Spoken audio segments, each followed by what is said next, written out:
Welcome to episode 4 of Classic Gaming Quarterly TV, and today we're taking a look at Doom on the Sony PlayStation. Doom was originally released in 1993 for the PC and instantly changed the face of the video game industry. I remember vividly when it came out. I was playing a lot of Wolfenstein 3D at the time, which was really like the first-person shooter, although they weren't called that then. But Wolfenstein 3D was actually a two-dimensional game that was able to look 3D due to some graphical tricks that John Carmack used. So Doom was actually the first true 3D first-person shooter, and in fact it was advanced enough that I really couldn't run it that well on my computer. I had to shrink down the viewable area of the screen just to get it to run smoothly enough to be playable, and even then it still wasn't that great.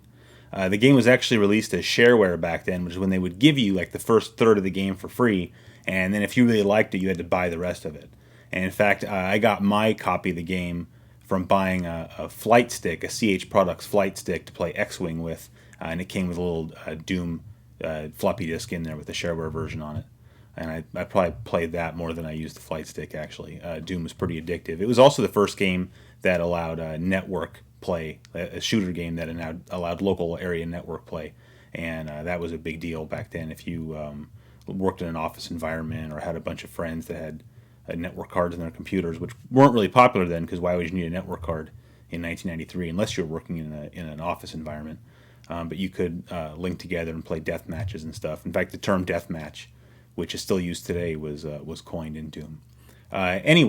So because I was there and I played the original computer version, all these ports that have come out for different consoles. I mean, Super Nintendo got a port, Nintendo 64 got a port, 32X, Jaguar, the 3DO. I play them, but I always compare them to the original game, and I always feel like, well, these are sort of inferior console ports that are good enough if you don't have a computer, but why would you play that when you could play the computer version? But this Sony PlayStation version, in my opinion, is really good, stands on its own, and might just become my go-to version of the game, just because it's a lot easier than getting my computer out and setting it up. It comes with both Ultimate Doom, which was an enhanced version of the original Doom. It came with one additional episode. And then it also has Doom 2, so really you're getting two games in one. And they look great and they sound great, and they're a whole lot of fun. So let's go to the videotape.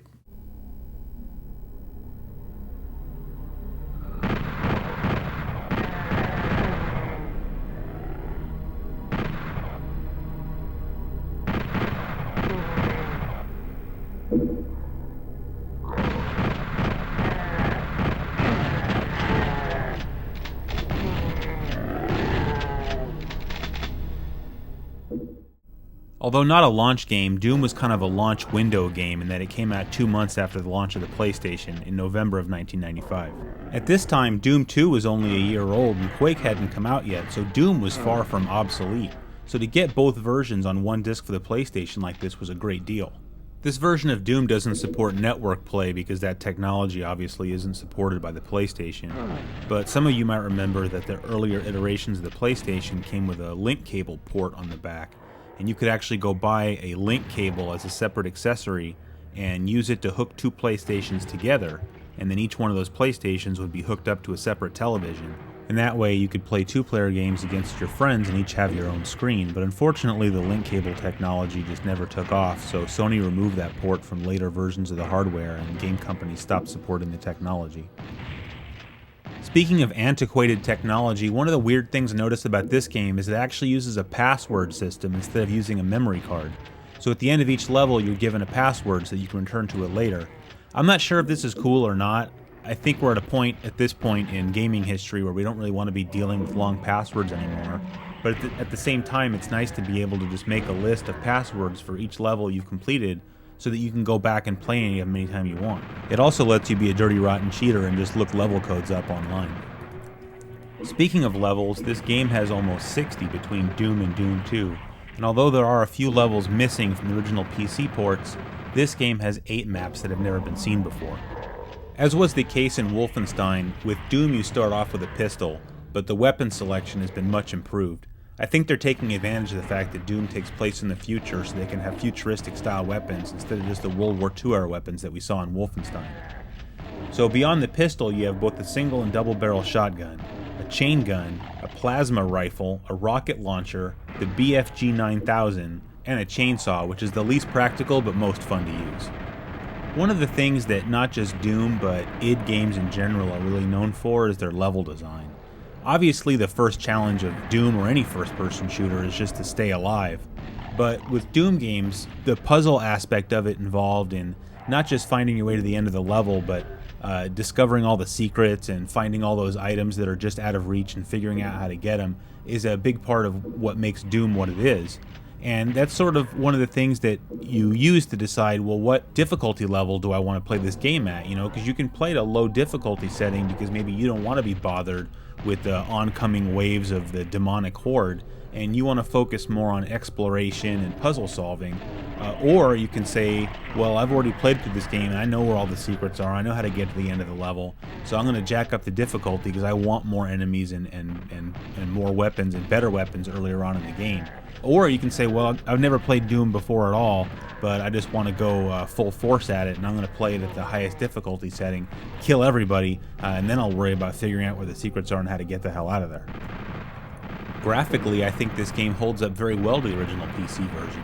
Obviously, the resolution's not going to be as high because you're playing it on a home console instead of on a computer with a VGA card, but I think that the more effective use of color and the enhanced lighting effects more than makes up for the drop in resolution. Those of you who were around back then will certainly remember the controversy surrounding this game, not just when it came out, but for years after that, partially due to the never-before-seen level of violence and gore, and also because of all the satanic imagery. You'll recall this game was referred to as a murder simulator and was even blamed on the Columbine shootings. The previous generation had to deal with their elders giving them crap for listening to rock and roll and dancing, thinking it would lead to a life of drugs and debauchery, and we see that that didn't happen. And yet somehow those same people that had to put up with that crap turn around and tell us that by playing games like this, we're going to end up going on a murder spree or worshiping Satan. I don't know about you, but I've never met a single Satan worshiper that I know of. Now maybe they have secret handshakes and code words like the Freemasons do, but I doubt it. Anybody who plays a game like this and takes it seriously is an idiot anyway. I'm not saying that I may not have drawn the occasional pentagram on the inside cover of a textbook or something, but it certainly didn't mean I worshipped Satan. And did you know that the Church of Satan doesn't even worship Satan? They don't even believe in Satan. They're like the Church of the Subgenius, but with more purpose. They're probably using the name Satan for the same reason I used to draw pentagrams in my textbooks, to piss people off.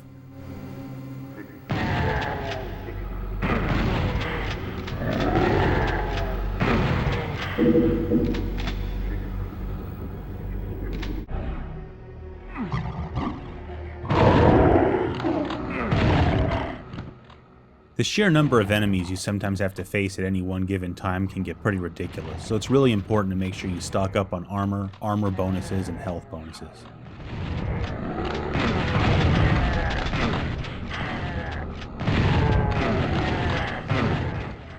My two favorite weapons in this game are definitely the super shotgun and the plasma rifle. The super shotgun takes twice as long to reload but does way more damage and sounds awesome. And the plasma rifle acts like tracer bullets so you can see exactly where and who you're shooting.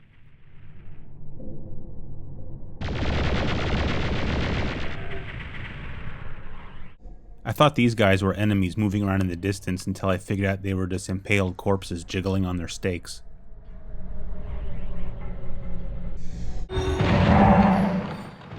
Doom's just a great old game that really stands the test of time. If you've never played it before, if it's just been a while, do yourself a favor. I really like this version for the PlayStation, but I know it's not practical for everybody. But this game is available on every modern platform. Xbox Live Arcade, PlayStation Store, iOS, the Android Marketplace, and on Steam.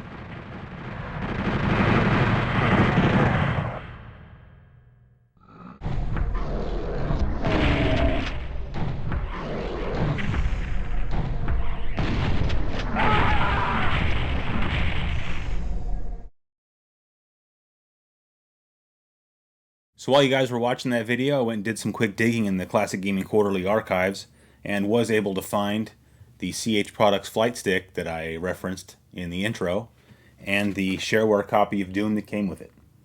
So, and if I remember correctly, it was Office Max, 1994. Good times.